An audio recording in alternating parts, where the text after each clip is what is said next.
काय करतो रे? चपाती. अरे वा, चपाती अशी करतात का चपाती दादा? वाव, असंच ठेव. अरे असंच ठेव. आता कर चपाती. वाव, लिटिल मास्टर शेफ बघा इकडं.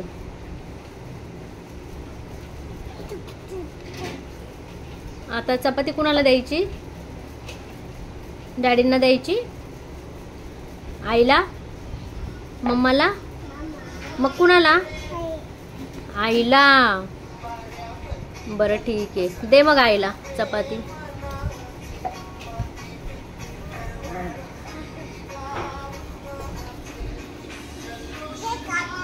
काय काय देऊ?